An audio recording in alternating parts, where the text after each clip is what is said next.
जय श्री राधे कृष्ण। आप सभी का हमारे YouTube चैनल पे बहुत बहुत स्वागत है। आइए आज सुनते हैं विजया एकादशी द्वादशी पारण के दिन तुलसी माता की कथा। तुलसी माता का भगवान विष्णु के पूजन में तुलसी पत्र का बड़ा ही विशेष महत्व माना गया है। भगवान विष्णु के पूजन में या भगवान शालिग्राम के पूजन में बिना तुलसी का पूजन नहीं किया जाता। भगवान विष्णु के ऊपर तुलसी पत्र चढ़ाया जाता है और भगवान शालिग्राम के ऊपर भी तुलसी पत्र चढ़ाया जाता है। और तुलसी माता का भगवान शालिग्राम के साथ कार्तिक के महीने में विवाह भी करवाया जाता है। जो भी भक्त, जो भी जातक सच्ची श्रद्धा के साथ तुलसी माता का पूजन करते हैं, भगवान श्री हरि विष्णु का पूजन करते हैं, भगवान शालिग्राम का पूजन करते हैं, उनके सभी दुख और कष्ट दूर हो जाते हैं। द्वादशी तिथि के दिन भगवान विष्णु का पूजन करना चाहिए, तुलसी माता का पूजन करना चाहिए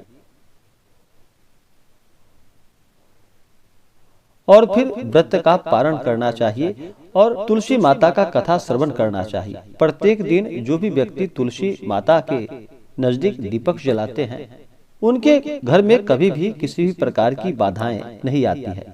तुलसी माता जहाँ पर भी होती है वहाँ पर यम के दूत भी असमय नहीं आते जाते हैं। इसलिए तुलसी माता का पूजन करना भगवान विष्णु को भी अति प्रिय है। जो भी माता तुलसी का पूजन करते हैं, भगवान श्री हरि विष्णु और भगवान शालिग्राम का कृपा उन्हें प्राप्त होता है। तो आइए सुनते हैं विजया एकादशी द्वादशी पारण तिथि के दिन तुलसी माता की कथा। अगर आप एकादशी पारणा तुलसी माता की कथा सुनने के बाद ब्राह्मण दक्षिणा, अन्नदान, वस्त्रदान आदि के लिए देना चाहते हो तो आप अपने श्रद्धा और सामर्थ्य के अनुसार हमें डिस्क्रिप्शन में जाकर के वहां से गूगल पे, फोन पे या अकाउंट नंबर के माध्यम से आप हमें ब्राह्मण दक्षिणा प्रदान कर सकते हैं।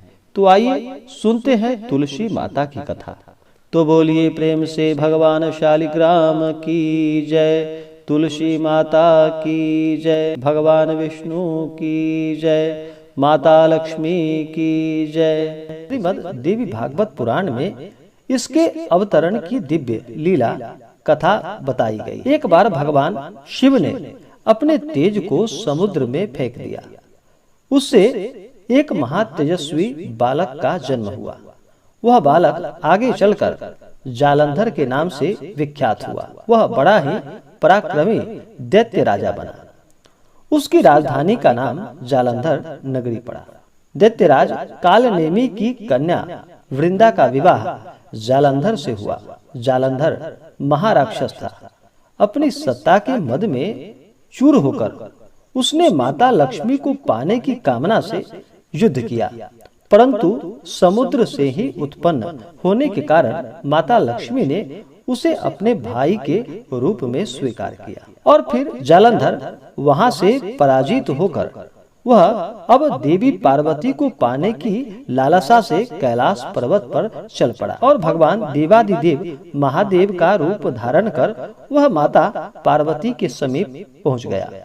परंतु माता पार्वती ने अपने योग बल से उसे तुरंत पहचान लिया कि यह कौन है और इसके बाद फिर माता पार्वती वहां से अंतर्ध्यान हो गई।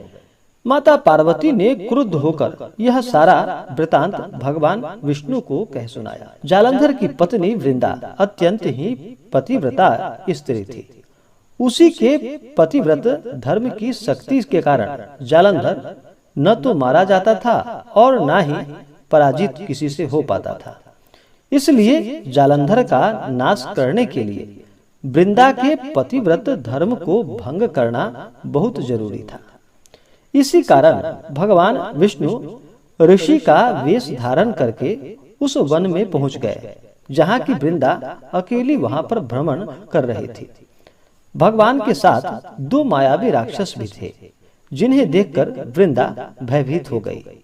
ऋषि ने वृंदा के सामने पल में दोनों को भस्म कर दिया। उनकी शक्ति देखकर वृंदा ने कैलाश पर्वत पर महादेव के साथ युद्ध कर रहे अपने पति जालंधर के बारे में उस ऋषि रूपी भगवान विष्णु से पूछा।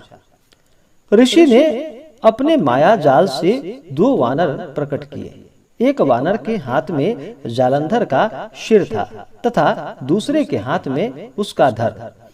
अपने पति की यह दशा देखकर वृंदा वहीं पर मूर्छित होकर गिर पड़ी और फिर बाद में जब होश आया तो उन्होंने ऋषि रूपी भगवान से विनती की कि वह उसके पति को जीवित कर दे। भगवान ने अपनी योग माया से पुनः जालंधर का सिर धड़ से जोड़ दिया, परंतु स्वयं भी वह उसी शरीर में प्रवेश कर गए। वृंदा को इस छल का जरा भी पता नहीं चल पाया और जालंधर बने भगवान के साथ वृंदा पतिव्रता का व्यवहार करने लगी, जिससे कि उसका सतीत्व भंग हो गया।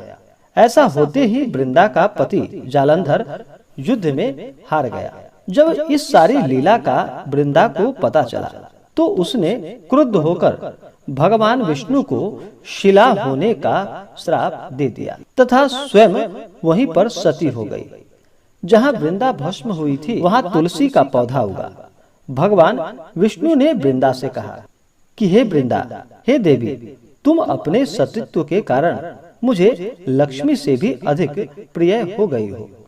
अब तुम तुलसी के रूप में सदा मेरे साथ ही रहोगी। जो मनुष्य भी मेरी शालिग्राम रूप के साथ तुलसी का विवाह करेगा वह इस लोक और परलोक में विपुल यश को प्राप्त कर पाएगा। जिस घर में भी तुलसी होती है वहाँ यम के दूत भी असमय नहीं आ जा सकते। गंगा व नर्मदा के जल में स्नान तथा तुलसी का पूजन बराबर माना जाता है, चाहे मनुष्य कितना भी पापी क्यों न हो। मृत्यु के समय जिसके प्राण मंजरी रहित तुलसी और गंगा जल मुख में रखकर निकलता है वह सभी पापों से मुक्त होकर और अंत में वैकुंठ धाम को प्राप्त होता है। और जो मनुष्य तुलसी व आमलों की छाया में अपने पितरों का श्राद्ध कर्म करता है उसके पितर को भी मोक्ष की प्राप्ति होती है।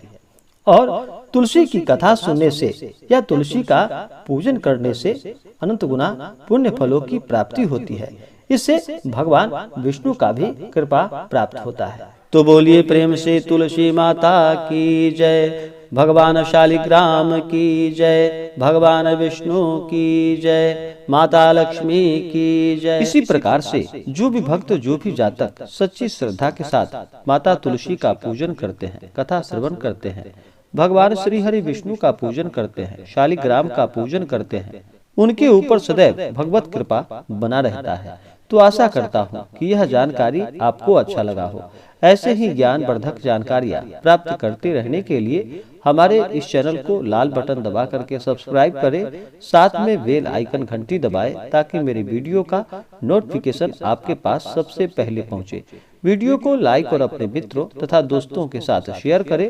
सुखी रहें और स्वस्थ रहें। जय श्री राधे कृष्ण। धन्यवाद।